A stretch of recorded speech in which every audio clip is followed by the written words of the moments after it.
Have you ever looked into someone's eyes and felt like they were hiding something from you?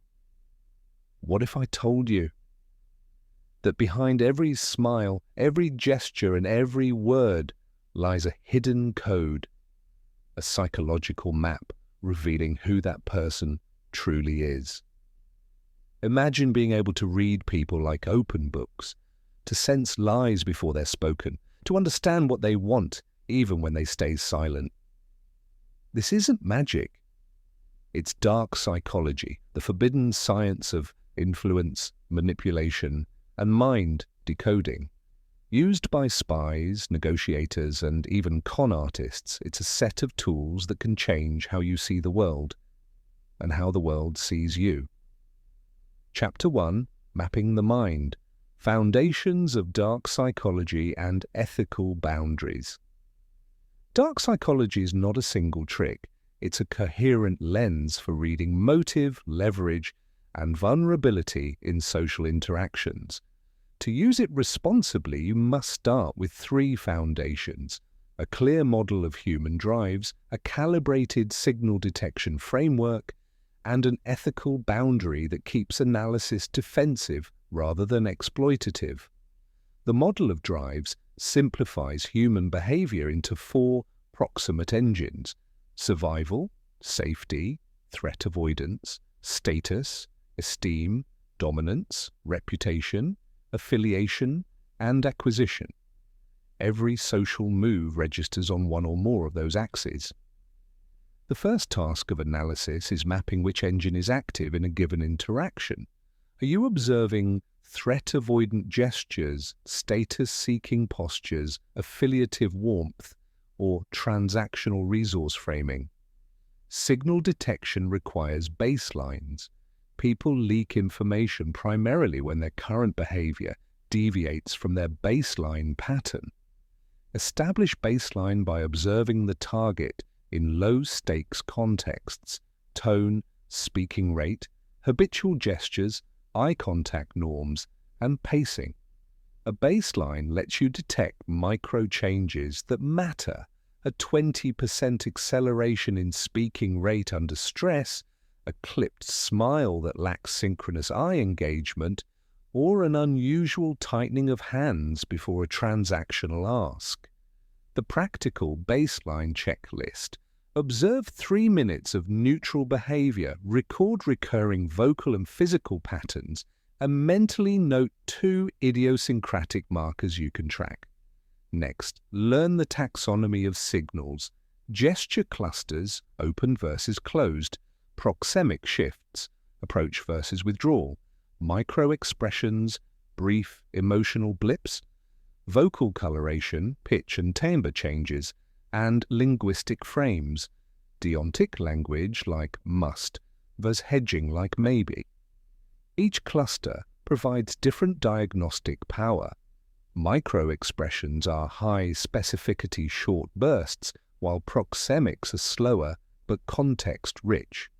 Combine signals rather than relying on single cues. A micro-expression of fear without corroborating avoidance behaviors may be a false positive. Fear plus repeated glance, shifts plus reduced speech volume yields high probability inference. Importantly, uncertainty is inevitable. Use probabilistic language internally: likely, possible, low probability, and convert assessments into small tests rather than grand conclusions. The final foundation is ethics. Chapter 2, Building Baselines and Spotting Deviations, the Practical Science of Observation. Observation is a craft. Building reliable baselines is the core skill that differentiates accurate readers from guessers. Begin every session of people reading with a quiet watch protocol. 2 to 3 minutes of non-interactive observation where you intentionally do not speak and avoid eye contact that signals scrutiny.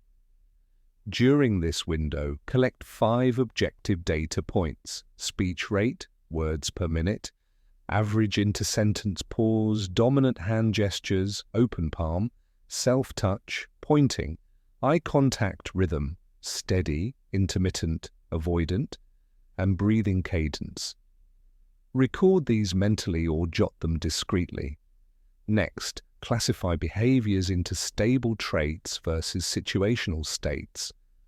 Traits are enduring patterns. Someone may always use illustrative hand gestures, while states are transient responses to context, sudden hand-to-face touches when surprised.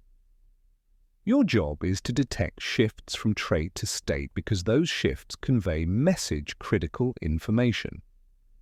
Use a simple 3-tiered deviation scale: slight, normal variance, moderate, noticeable shift that impacts communication, and major, clear stress or deliberate alteration.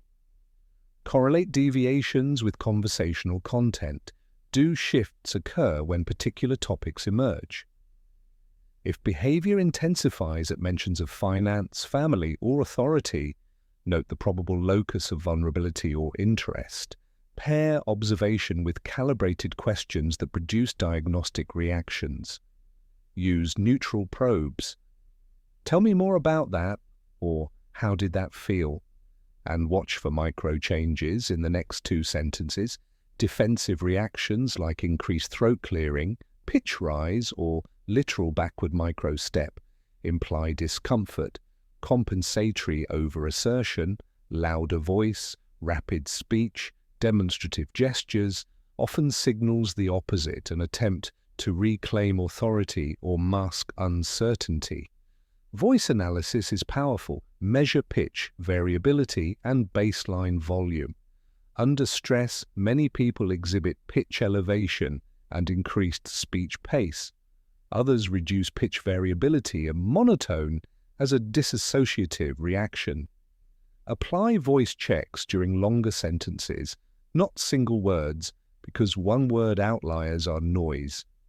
Then triangulate with micro-expressions. Learn the 7 universal micro-expressions: happiness, surprise, anger, sadness, fear, contempt, disgust, and practice catching sub-500 millisecond flashes.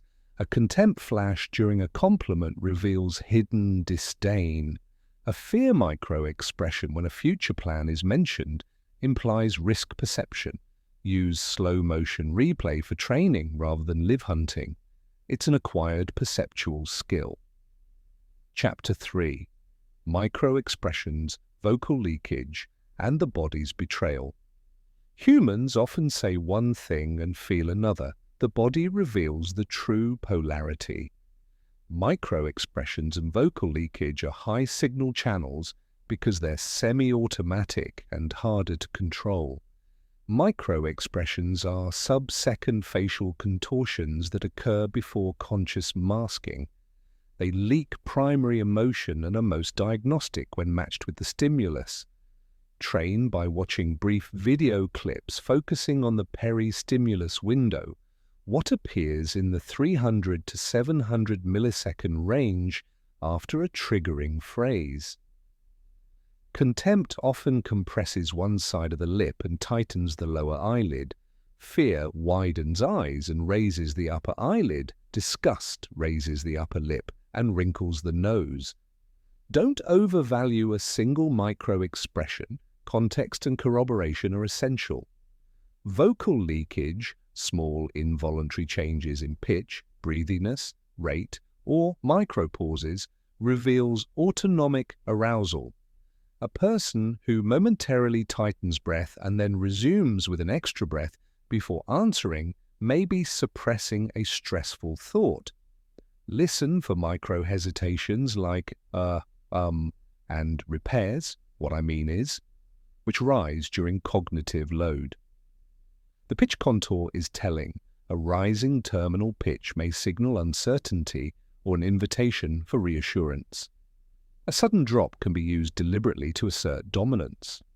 Combine facial and vocal channels for stronger inference. For instance, a polite verbal denial accompanied by a fear micro-expression and a high-pitched microclip produces a high probability guess of concealment. Body posture and micro movements also leak. Asymmetric shoulder lifts, repeated foot pivots, or frequent self-touch, rubbing neck, rubbing hands, indicate discomfort and self-soothing. Crossed arms are ambiguous, defensive in cold contexts, comfortable in others, so interpret proxemics within social norms of the culture and situation. Use a triangulation rule when at least two independent channels, face, voice, body, shift congruently at a content node. Treat the inference as actionable. Train using slow, repeated practice. Watch interviews, mute audio to identify facial changes, then replay audio to link voice shifts. The learning curve is steep but measurable. Finally, the ethical use. Reveal detection is a defensive tool. Spot manipulation, protect others from deception, and test hypotheses with small probes. Never weaponize leaks for humiliation or coercion. Mastery of micro cues gives you a compact early warning system in conversation, letting you pause, ask clarifying questions, or disengage before misinformation cascades into harm. Chapter 4. Linguistic. Forensics, patterns, presuppositions, and the structure of influence language is not neutral. The words people choose reveal cognitive frames and persuasive intent. Linguistic forensics focuses on three core domains: lexical patterns, presuppositions, and conversational framing. Lexical patterns include hedging, maybe, sort of, absolutist terms, always, never, and distancing language, one of the people, that individual, which act as fingerprints of cognitive posture. Hedging signals uncertainty or strategic ambiguity. Absolutist words imply moral conviction or rhetorical oversimplification, both useful depending on your goal. Distancing language often appears when speakers try to reduce accountability or soften involvement. Presuppositions are implicit assumptions embedded in phrasing that push listeners to accept a premise without direct argument. For example, when you finally decide to commit to a plan, presupposes the listener will commit and that delay is expected. Spotting presuppositions lets you identify covert influence attempts and reframe them effectively. Challenge the presupposition with a gentle question. What leads you to assume I will commit? To expose hidden momentum. Framing is the meta level, how the speaker packages an issue, loss versus gain frame, moral versus pragmatic, identity-based versus instrumental.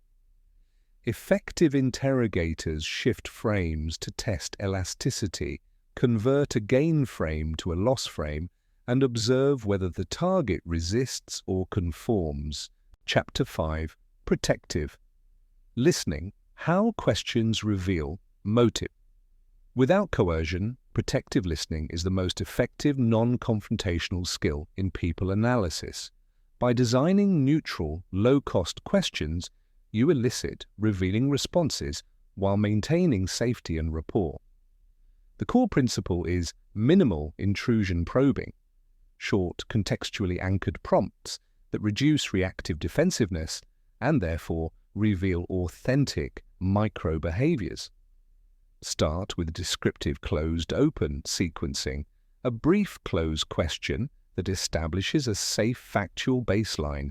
Did you meet with them yesterday? Followed immediately by a low-pressure open invitation to expand. What was the main thing you talked about? The closed question minimizes threat. The follow-up invites voluntary disclosure and creates a window where micro-expressions and vocal leakage are especially informative. Use temporal anchoring to narrow cognitive load. Ask about specific moments. At what point did that happen, rather than abstract states? Concrete recall forces cognitive reconstruction and increases the chance of observable leakage if emotional content exists. Another technique is the reflective pause. Ask a question then intentionally hold silence for 3 to 5 seconds. People tend to fill silence, the shape and content of the fill. Speed, pitch, length, and lexical choices often carry more truth value than the original answer. This is not trickery, it is simply allowing conversation dynamics to surface spontaneous signals. When you suspect evasion, deploy curiosity reframing rather than accusation. Chapter 6. Red Flags versus Context: avoiding false positives in high stakes. Reading. People poorly has consequences. The crucial skill is discriminating genuine red flags from benign contextual variants. A red flag is a behavioral cluster that, when corroborated across channels and repeated in context, raises the posterior probability of risk or deception. The mistake novices make is treating single cues as proof. Instead, adopt an evidence hierarchy: single cue, low weight; cross-channel congruence, moderate weight; and behavior pattern across time or topics, high weight. For example, a single hand to face during a difficult topic is a weak signal.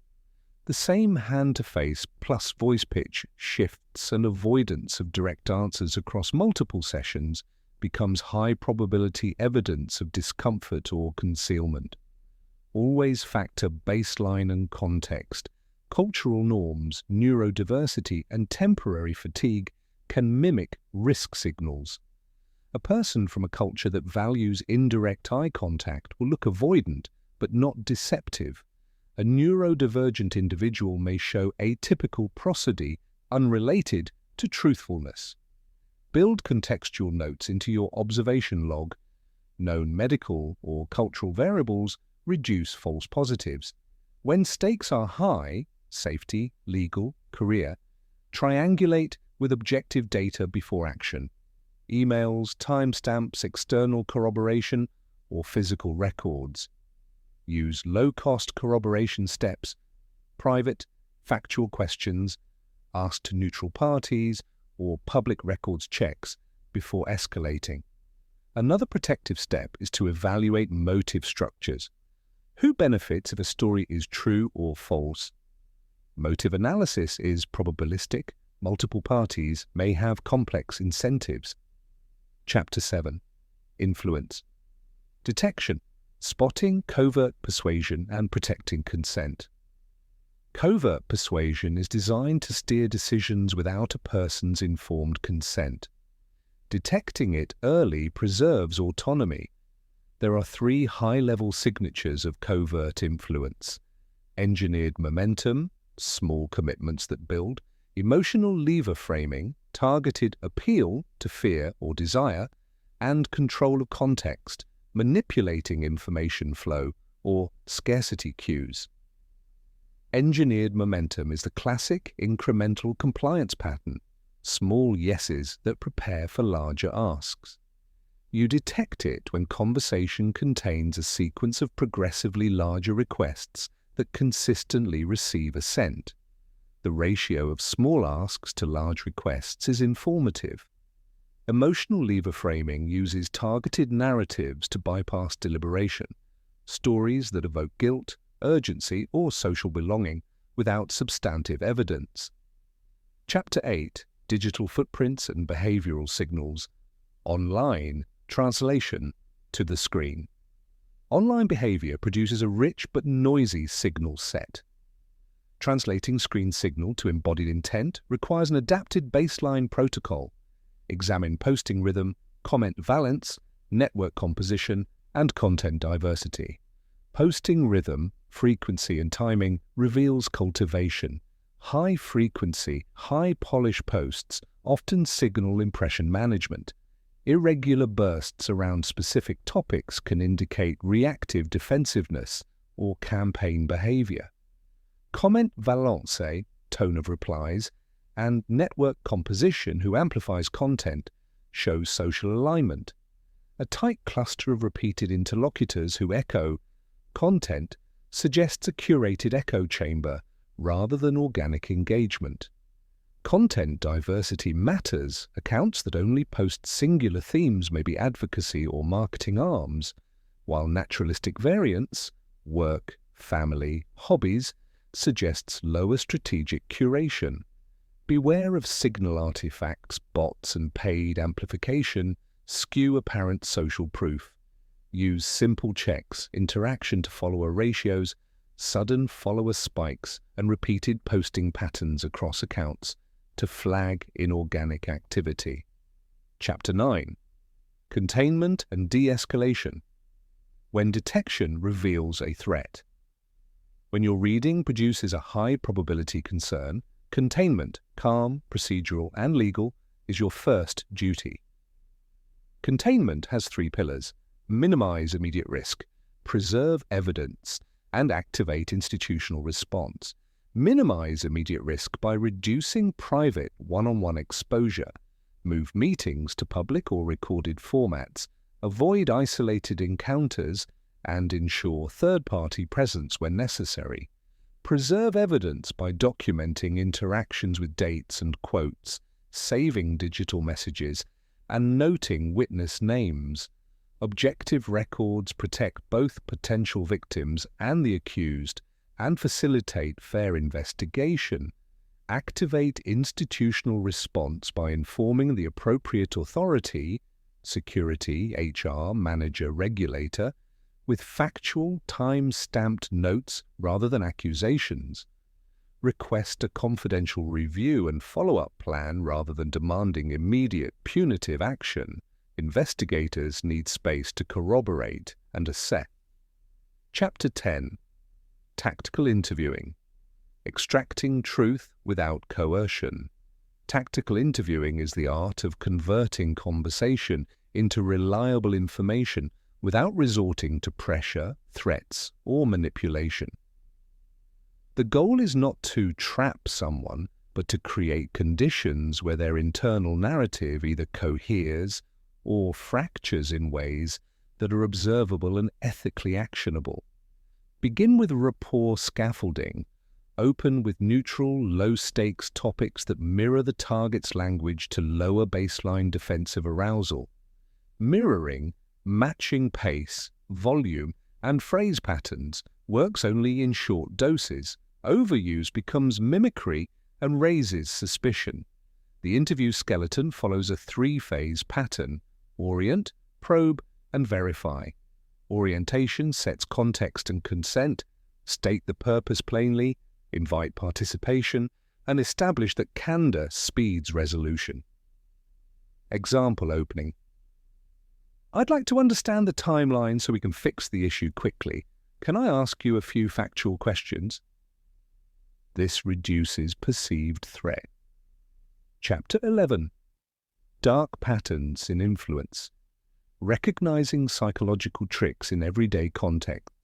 Dark patterns are persuasive designs and conversational strategies that steer choices away from informed consent. They appear in marketing funnels, social engineering attempts, and interpersonal pressure tactics. Recognizing them requires learning common pattern families, urgency/scarcity triggers, social proof manipulation, authority masking, normative framing, and progressive commitment sequences. Urgency and scarcity are simple. Phrases like limited time or only 2 left, insight fast, heuristic decision-making. Watch for manufactured deadlines and artificial scarcity that lack verifiable constraints.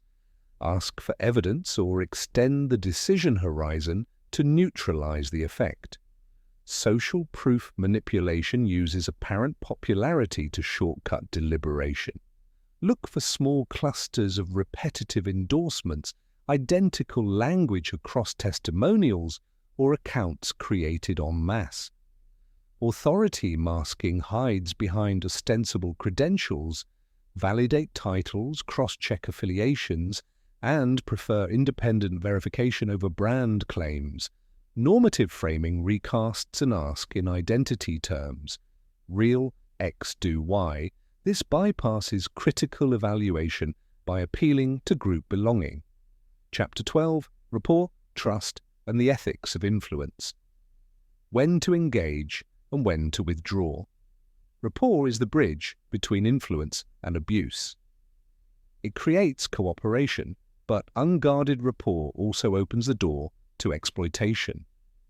The ethical practitioner uses rapport to facilitate truth and safety, not to erode autonomy. Build rapport deliberately with transparency, explain intentions, invite collaboration, and explicitly state limits. I want to understand your perspective. I won't share private details without your permission. Trust accrues through predictability, do what you say, follow through on promises, and correct mistakes openly. In high-stakes readings, maintain dual commitments to the person and to the truth. If you detect a conflict where deepening rapport may enable deception or harm, pause and recalibrate. Practical withdrawal scripts matter, brief, neutral phrases that end an interaction without provoking escalation. Chapter 13. Deception. Complexes, understanding lies, self-deception, and motivated forgetting. Not all falsehoods are identical. Distinguish between deliberate lies, self-deception, and motivated forgetting. Each produces distinguishable behavioral signatures. Deliberate lies are produced with intent to deceive and often involve higher cognitive load, longer planning, restricted spontaneity, and potentially overstructured narratives filled with excessive detail.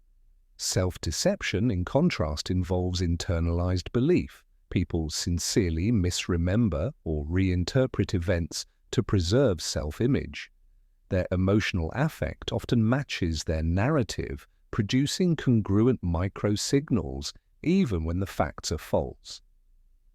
Motivated forgetting is a dissociative process where people genuinely lack recall of traumatic or unremarkable events.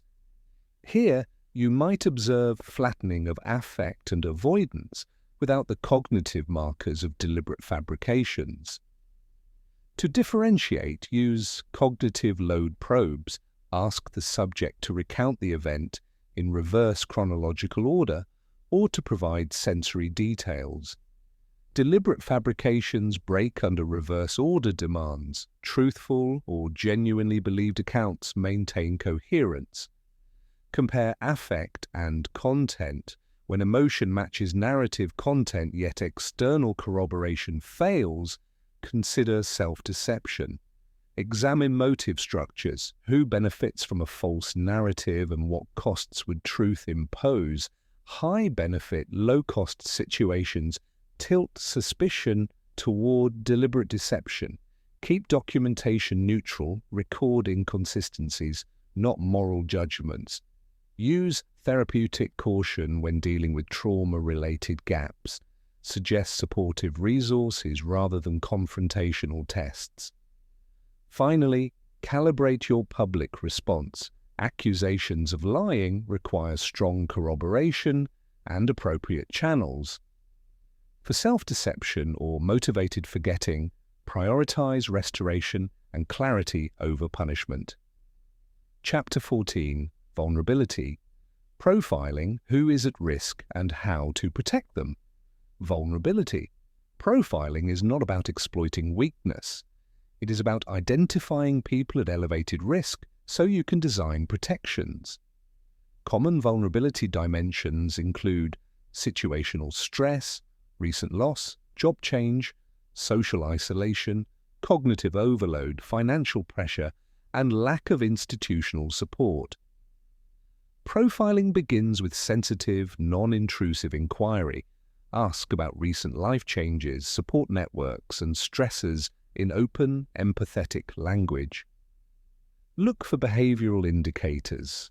Sudden changes in communication patterns, rapid decision-making under pressure, requests for secrecy, or withdrawal from established routines. Once vulnerabilities are identified, apply layered defenses, increase transparency in decisions affecting them, require second-party oversight for high-stakes transactions, limit exposure to one-on-one scenarios, and provide accessible channels for seeking help. Design protective defaults. In financial contexts, require joint sign-offs or delay periods for large transfers. In organizational settings, mandate peer reviews for high-impact actions by isolated individuals. Build social scaffolds. Connect the person to support groups, mentors, or trusted colleagues. Chapter 16. Training and Calibration. How to build reliable people. Reading skills without becoming cynical. People reading is a skill that benefits from structured practice, peer feedback, and humility. Train in low-risk environments, watch recorded interviews, annotate micro-expressions, and compare notes with peers. Use blind review protocols where one teammate records baseline markers and another attempts inference. Then reveal the outcome and discuss divergences. Maintain an evidence log that pairs observed cues with later ground truth. This prevents overfitting anecdotes into perceived rules. Practice calibration by estimating confidence scores for each inference and tracking calibration over time. Did 70% confidence correspond to approximately 70% accuracy? Adjust your thresholds accordingly. Resist cynicism by institutionalizing empathy. Include a routine where you write the person's strengths and likely pressures before making inferences. This balances criticality with regard for human complexity. Create ethical code of practice. Require peer review for high-stakes inferences. Mandate documentation before escalation, and include restitution steps if errors occur. Finally, train across modalities. Combine face-to-face, voice-only, and text-only exercises to appreciate how channels alter signal sets. Skillful, calibrated readers are precise, probabilistic, and humble, able to protect others while minimizing harmful misreads. Chapter 17. Legal and Organizational Controls. When to call authorities and how to build policies. People analysis often intersects law and policy. Knowing when to escalate protects everyone. Escalate to legal or security authorities when you have evidence of criminal activity, imminent physical harm, or documented policy violations. Use documented observations as your primary evidence, time-stamped logs, preserved messages, and recorded interviews where consent permits. For organizational policy, codify clear reporting channels, confidentiality protections, and non-retaliation clauses. Create a triage matrix that categorizes reports by severity and prescribes response timelines. Immediate safety threats trigger security protocols. Alleged ethical breaches initiate confidential investigations. Pattern-level concerns lead to a risk audit. Train managers in evidence collection and victim-centered interviewing to avoid contaminating investigative processes. Ensure legal counsel is looped in before public allegations. Preserve due process and protect the organization from defamation exposure. For regulated sectors, follow mandated reporting obligations promptly. Finally, review and iterate policies. Post-incident after-action reviews should recommend procedural changes, training updates, and protective measures, turning painful cases into system improvements. Chapter 18. Building a Culture of Psychological Safety. Teaching awareness without creating fear. The ultimate goal of people analysis is not suspicion, but safer, more informed communities. Build psychological safety by teaching influence literacy in a way that empowers rather than alarms. Start with clear definitions.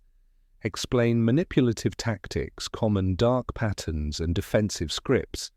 Then model de-escalation and reporting pathways. Use anonymized case studies to illustrate patterns and teach practical countermeasures, and facilitate small group role plays that practice protective phrases and boundary setting.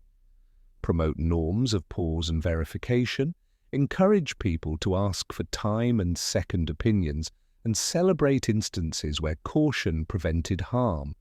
Balance awareness with compassion. Train members to see vulnerability as a prompt for support, not exploitation. Leadership must model restraint, use investigative procedures, not gossip, and maintain transparency about processes.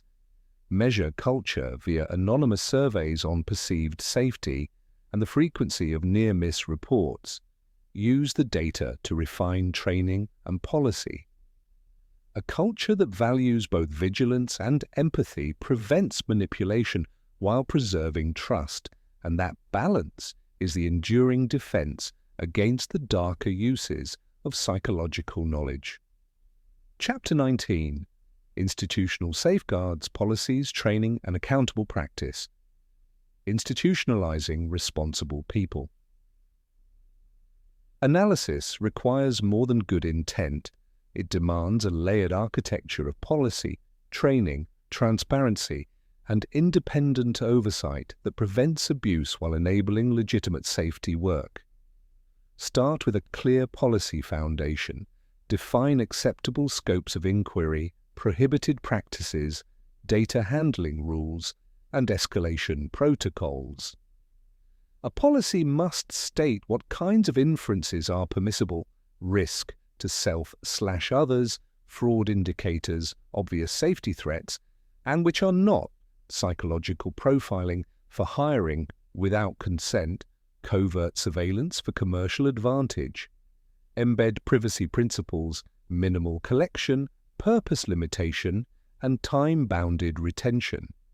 Any recorded interviews, notes, or logs must be encrypted, access limited, and auditable. Prohibit single-actor adjudication for high-stakes inferences.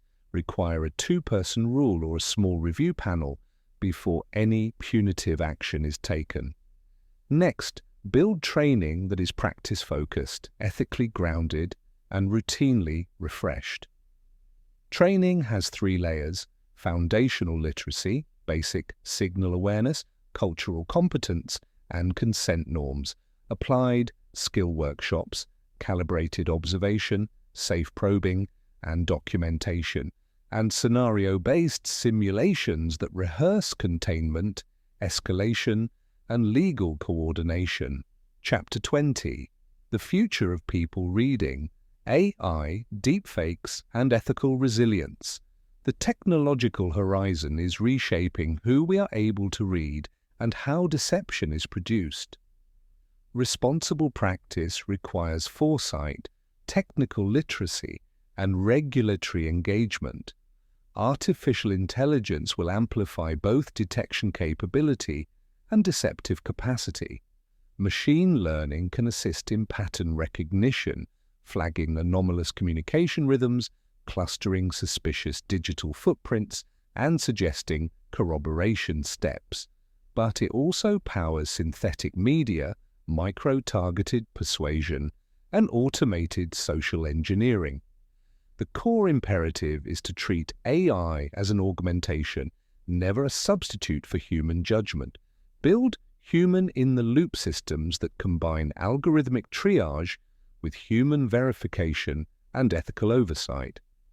Technical safeguards start with provenance. Demand cryptographic provenance metadata for images, videos, and documents used as evidence. Watermarking, signed timestamps, and provenance chains help distinguish authentic artifacts from forgeries. Invest in adversarial detection research and practical tools that test media for manipulation.